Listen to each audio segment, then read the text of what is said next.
Порами Смерко, Стефче Јакимовски и Катица Јанева се само дел во низата актуелни и поранешни функционери кои се најдоа на црната листа на САД. Но тоа не е доволно. Потребно е процесуирање на сите наводи на Стејт департментот од страна на јавното обвинителство и домашните судови, вели Дарко Аврамовски од Коалицијата за правично судење.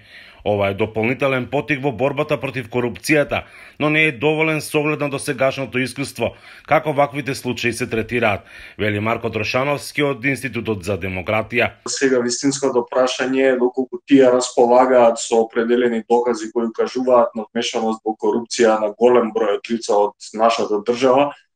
За очекување и домашните органи да имаат пристап до таквите докази, да можат соодветно да ги процесуираат таквите случаи. Не треба да имаме илузија дека составањето на црната листа проблемите ќе се решат, затоа што на крајот на краиштата оваа борба е само наша, е борба на нашите институции, интегритетот на тие институции и личностите кои што ги водат, и доколку немаме судска разрешница, доколку немаме активни истраги против овие лица, секако дека најголема штета што може да се случи е, да речам, на некој начин ударот по нивната репутација.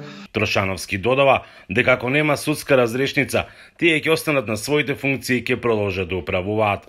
Имаат моќ да управуваат со процеси во државата и се разбира, ако претходно биле вклучени во недемократски или антикорупцијски пракси, тоа и ќе го продолжат доколку органите на прогон остануваат неми и ги игнорираат овие укажувања добронамерни од нашите американски партнери. А како се тоа ќе се одрази врз престојните избори?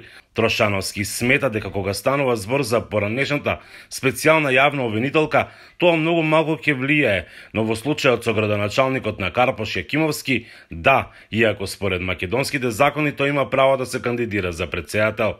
Сепак ова означување на некој начин на неговата личност и углед ќе влијае негативно, се разбира, врз исходот од изборите кои што го засегаат неговата кандидатура. Сепак на некој начин, доколку влезеше во претседателската дебата и во она што се нарекува себе промоција без оваа квалификација на црната листа, ефектот од неговите пораки до јавноста ќе беше многу поголем. Периодот е многу краток за да се очекува дека пред изборите би можело да има некакви случувања, вели Аврамовски. Така што не би ги гледал овие работи низ призмата на изборите и политичките влијанија во судството, туку едноставно сметам дека станува збор за некаква постојана анемичност која што е демонстрирана од страна на обвинителството и на судот да се справи со